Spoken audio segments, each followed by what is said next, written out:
Sosok pelaku penembakan terhadap pengacara Rudi Esgani di Bone mengerucut ke 3 orang. Istri korban mengaku telah mengantongi identitas 3 orang yang diduga kuat sebagai pelaku. Namun Maria memilih untuk tidak mengungkapkan identitas mereka demi menjaga kelancaran penyelidikan. Mariam pun telah mendatangi Mapolda Sulawesi Selatan pada Senin 6 Januari kemarin untuk memberikan bukti pengancaman terhadap suaminya sebelum ditembak, dan Mariam mengungkapkan bahwa sebelum kejadian, Rudi sempat terlibat dalam mediasi sebuah kasus yang memicu konflik. Sementara itu, Ketua Tim Pencari Fakta Peradi Makassar, Tajudin Rahman, mengatakan bukti percakapan korban dan Mariam juga diserahkan ke penyidik untuk menelusuri jejak digital keduanya. Pasalnya ada dugaan pengancaman yang diterima Rudi Esgani melalui pesan singkat WhatsApp sebelum insiden penembakan terjadi di malam pergantian tahun. Tajudin Rahman mengatakan kecurigaan ini telah terfokus pada 3 sosok diduga terkait dalam kasus tersebut. Menurutnya, ketiga orang dicurigai memiliki peran berbeda dalam kasus ini. Dia pun menduga tidak menutup kemungkinan adanya unsur perencanaan dalam kasus pembunuhan Rudy. Disebutkan pula dari 3 orang yang dicurigai, salah satunya diduga sebagai otak di balik peristiwa ini. Sementara 2 lainnya diduga turut terlibat sebagai pelaku eksekutor dan pihak yang membantu. Sejauh ini sebanyak 18 saksi telah diperiksa penyidik kepolisian terkait kasus penembakan misterius tersebut. Kak Arin kan sudah mendatangi Polda Sulsel. Kak, seperti apa materinya apa? Kedatangannya ini adalah membawa Ibu Mariam ini, istri almarhum Rudi Esgani, untuk memberikan keterangan segala macam yang dia ketahui Ibu yang berkaitan dengan bukti-bukti, termasuk percakapan-percakapan dan WA yang ada di dalam HP-nya almarhum dan Ibu sendiri. Bukti apa saja itu yang dibawa, Pak? Bukti elektronik semua. Salah Iya. satunya ancaman itu atau seperti apa? Ada di dalam HP-nya suaminya. Yang bukti ancaman itu? Ya. Itu memang dia diancam mau dibunuh. Tidak begitu. Kalau bukti itu, langsung. kalau itu lisan itu dipegang. Verbal. Nah, Kalau satu istri minggu sebelumnya ya. Kurang sekitar kurang lebih 4 minggu. Oh 1 bulan, berarti 1 bulan sebelumnya. Sekarang bukti-bukti apa saja yang akan Bukti disampaikan ke elektronik penyidik? Polres Bone juga telah menyita 11 senapan angin di sekitar lokasi penembakan pengacara Rudi Esgani di Desa Patuku Limpo, Kecamatan Lapariaja, Kabupaten Bone, Sulawesi Selatan. Kapolres Bone AKBP Erwin Syah pada Senin 6 Januari kemarin mengatakan senapan tersebut sementara dikaji di Lab 4 Polda Sulsel. Dia mengatakan polisi juga sudah melakukan olah tempat kejadian perkara dan rekonstruksi. Saat ini pihaknya tengah fokus mengejar pelaku. Dia juga meminta dukungan masyarakat atas insiden penembakan tersebut. Ditegaskan, polisi akan bekerja secara profesional mengusut kasus ini.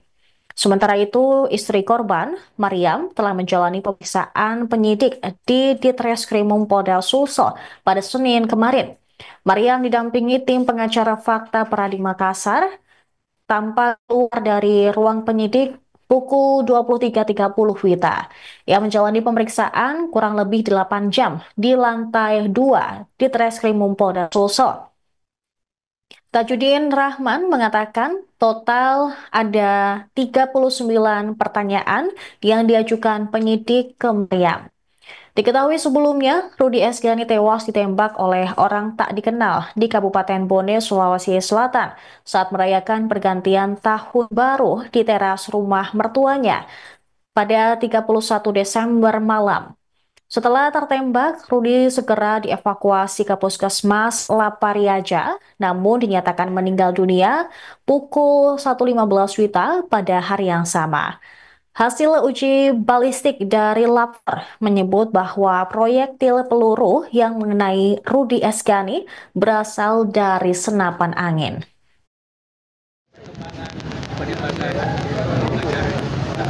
Iya, sampai dengan saat ini terkait dengan kasus penembakan yang terjadi di Lapi pada saat malam pergantian tahun yang mengakibatkan satu korban meninggal dunia.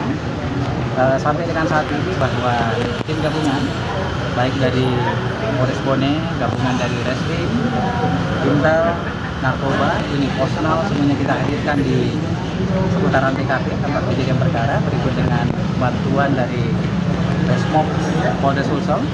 Sampai dengan saat ini mereka masih ada di lapangan dalam rangka untuk melakukan upaya-upaya kepolisian, baik dalam rangka untuk mengumpulkan barang bukti, termasuk juga pemeriksaan terhadap saksi-saksi.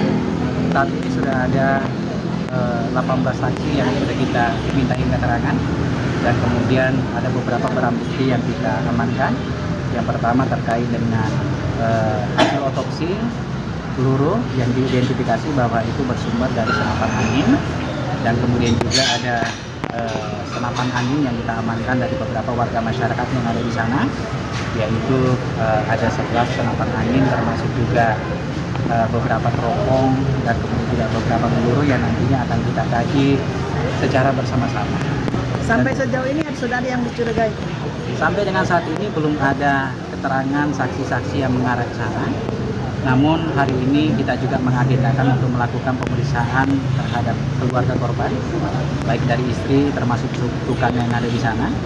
Berikut dengan pemeriksaan terhadap warga masyarakat yang pernah berperkara dengan korban. Kenapa? Karena korban merupakan pengacara.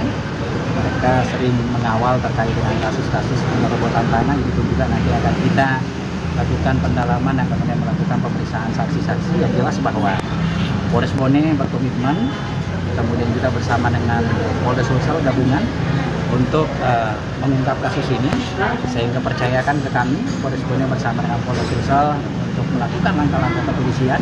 Dan kemudian teman-teman media tolong untuk kami dibantu berikan informasi yang mengedukasi kepada masyarakat. Apabila ada informasi yang sifatnya penting terkait dengan hal ini, sampaikan ke kami. Kami akan terbuka, kami akan profesional dalam rangka untuk mengawal ini.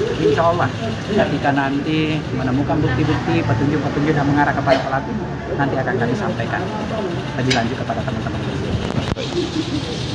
Download Tribun X sekarang, menghadirkan lokal menjadi Indonesia.